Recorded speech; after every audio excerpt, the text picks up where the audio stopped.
कल जब पार्लियामेंट में CAA NPR NRC का कानून लाया जाएगा इस सरजमीन पर, आप अपने दिलों पर हाथ रखकर सोचिए कि जब यहां पर NPR NRC होगा तो क्या जावेद लड़ेगा या ये मास्टर लड़ेगा। जावेद को उसकी पार्टी कहेगी खबरदार तुम हिलना नहीं, तुम गायब हो जाओ। मास्टर से कहेंगे कि तू मास्टर नाम का है, तेरा मालिक मोदी है, तू जबान नहीं खोलना। कौन उस वक्त दौड़ते हुए आपकी तकलीफ को और आपकी मुसीबत में आएगा, उसका नाम अख्तरुल ईमान होगा। इस बात को याद रखिए आप। और फिर मैं आपको बताना चाहूंगा, अख्तरुल ईमान को किशनगंज की जनता अपना MP बनाकर कामयाब करेगी तो अख्तरुल ईमान भारत की लोकसभा में मेरे बाजू बैठेगा, मेरे बाजू अख्तरुल ईमान बैठेंगे। और जब मेरे बाजू बैठेंगे तो पूरे कैमरा दूल्हे को देखते हैं, अख्तरुल ईमान को भी देखेंगे। जावेद को आपने बिठाया मगर जावेद कहीं नजर नहीं आते हैं। ये खुद उनकी पार्टी कह रही है, हम नहीं कह रहे। तो जो नहीं दिखता उसको वोट नहीं देते, जो दिखता है उसी को वोट देते हैं, और जो बिकता है उसको वोट नहीं देते। एक तरफ बिक चुका है, एक दिखता नहीं है, एक ना बिकता है और दिखता है, उसका नाम अख्तरुल ईमान है। तो इसीलिए हम आपसे अपील करने आए हैं कि 26 तारीख के दिन आपको एक तारीख बनाना है। लोग समझ रहे कि MIM पार्टी को हम रोक लेंगे, आप नहीं रोक पाएंगे MIM पार्टी को। आप बताइए, अब आप बताइए कि मोदी भारत के प्रधानमंत्री हैं, सीमांचल की जनता को गाली देकर चले गए। ये घुसपैठी बहुत ज्यादा आ रहे। अरे मोदी जी, क्या बॉर्डर सिक्योरिटी फोर्स अख्तरुल ईमान के इशारे पर काम करती है?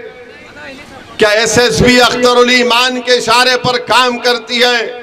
आप सिर्फ इस इलाके को बदनाम कर रहे हैं इसलिए कि यहां पर अल्पसंख्यक समाज के मुसलमान ज्यादा रहते हैं। अरे मोदी, तुम कह देते कि यहां पर सीमांचल भारत का सबसे गरीब इलाका है, यहां पर हजारों लाखों एकड़ जमीन कटती है, यहां पर नदी का पानी आ जाता है, मगर मोदी को फिक्र सिर्फ घुसपैठियों से है। और मोदी की नजर में घुसपैठी कौन है? अख्तरुल ईमान है।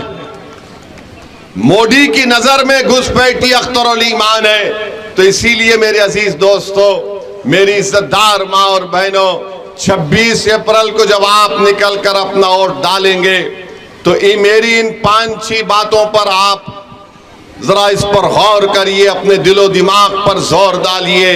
आपको एक ऐसा MP चाहिए जो फिरका परस्त ताकतों से लड़े, जो मौका परस्त ताकतों से लड़े, जो आपके दरमियान में रहे। आज आप देखते हैं कि आज यहाँ पर इस विधानसभा में अभी हमने सब डिवीजन की का मुतालबा किया। नीतीश कुमार क्या कर रहे हैं बताइए आप? नीतीश कुमार कर सकते थे, इस इलाके को सब डिवीजन बना सकते थे, मगर उन्होंने नहीं किया। मास्टर कर सकते थे मगर नहीं किया। क्यों नहीं कर रहे? क्योंकि उनको इस जनता यहाँ पर जमीन पर बसने वाले लोगों से नफरत करते हैं।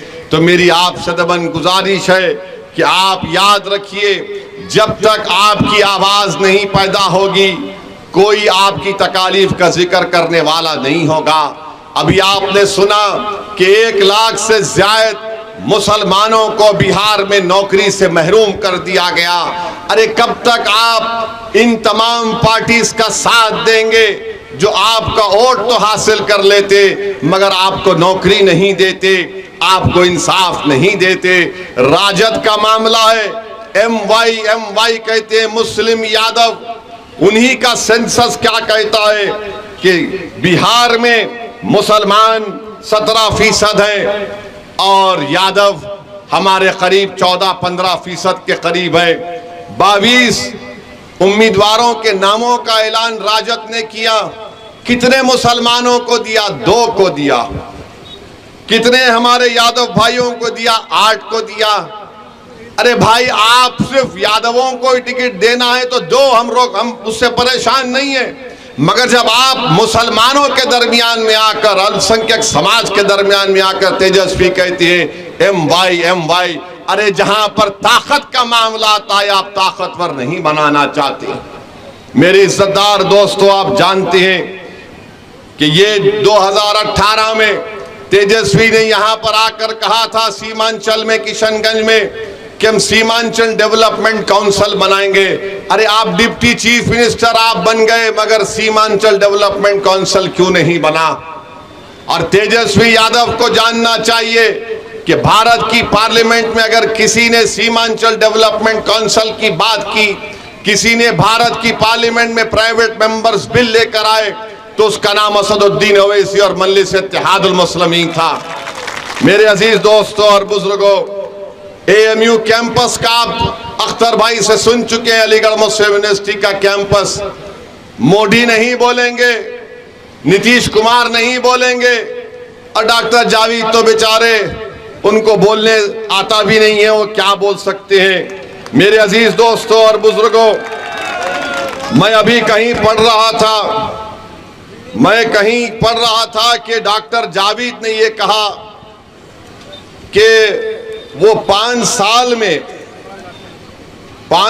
में डॉक्टर जावेद ने, उन्होंने ये कहा, क्या कहा भाई, हाँ, डॉक्टर जावेद ने ये कहा कि मैं 5 साल में 1.5 लाख किलोमीटर पैदल चला हूं, और रोज 100 किलोमीटर चलते थे वो। जावेद साहब, आप तो मोदी से बड़ा फेंकना शुरू कर दिए। अरे आप बताइए कि कितने, उन्होंने कहा कि मैंने 5 साल में 1.5 लाख किलोमीटर पैरों से चला है। अरे वो बोल रहे हैं, झूठ क्यों बोलेंगे? बोल रहे हैं रोज 150 किलोमीटर चले हैं जावेद साहब, मगर वजन तो कम नहीं हुआ, मोटे ताजे नजर आते हैं। जावेद साहब, झूठ बोलने की भी कोई सीमा रखिए। हाँ, आप ये कहिए कि मैं झूठ में मोदी का मुकाबला कर रहा हूं, तो हम समझ सकते हो इस बात को। अरे आप अंदाजा, जब मैं पढ़ा ये, मैं बोला ताज्जुब किया, क्या ये तो वर्ल्ड रिकॉर्ड है। अब आइंदा ओलंपिक्स में जावेद साहब को भिजा दीजिए, इंडिया को गोल्ड मेडल ला लेंगे चलने में। आप कहां चले हमको बताइए। अब जब चलने की बात आई, तो हम और अख्तरुल ईमान साहब पिछले साल, मैं और अख्तरुल ईमान साहब पिछले साल करकरी घाट के नदी में हम लोग सिर्फ 10 मिनट चले। करकरी घाट में कितना, 10 मिनट चले अख्तर भाई, 10 मिनट, हाँ 10 या 15 मिनट चले। थोड़ा घुटने बराबर पानी आया। हमारे 15 मिनट चलने का फायदा सीमांचल की जनता को क्या मिला? नया ब्रिज मिला। तो जावेद साहब, हम सिर्फ 15 मिनट चलने पर ब्रिज बन गया। और याद रखो, जब अख्तरुल ईमान एमपी बनेगा तो हम पूरा सीमांचल चलेंगे और डेवलपमेंट लाएंगे इंशाअल्लाह। सिर्फ 15 मिनट चले तो तेजस्वी को पसीना छूट गया। फोन पे फोन, ए अख्तर भाई क्या कर रहे हैं? वो काम शुरू हो गया। तो डॉक्टर जावेद 1.5 लाख किलोमीटर चलकर भी कुछ नहीं कर पाए, हम 10 मिनट चल के आपको ब्रिज लेकर आए। तो मेरी आपसे गुजारिश है कि 26 तारीख के दिन आप जब वोट डालने जाएंगे, इन तमाम चीजों का आप ख्याल रखिए। आपकी इस विधानसभा में अनानास उगता है, चाय आप उगाते हैं, यहां पर चाय मिलती है। यहां पर आप केला, गोला, मिर्च पैदा करते हैं, मगर क्या आपको उसको कीमत मिलती है उसकी?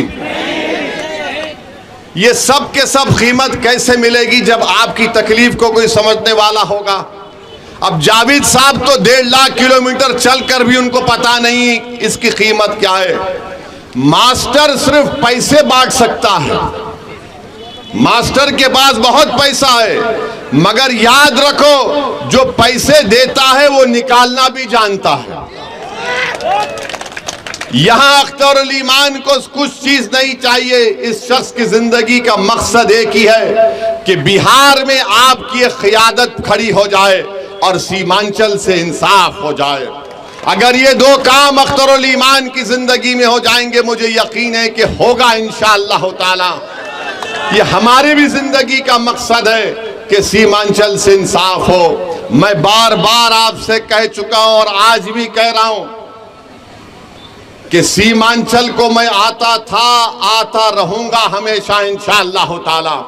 सीमांचल का इंसाफ मेरे लिए बहुत जरूरी है। जब तक अल्लाह मुझे जिंदा रखेगा मैं सीमांचल की लड़ाई लड़ता रहूंगा। मेरी आंख जब बंद हो जाएगी तो अलग बात है, मगर अल्लाह जब तक सेहत और जिंदा रखेगा हम सीमांचल की लड़ाई लड़ेंगे। चाहे कोई भी आ जाए, हम इंसाफ दिलाकर रहेंगे सीमांचल में इंशाअल्लाह ताला।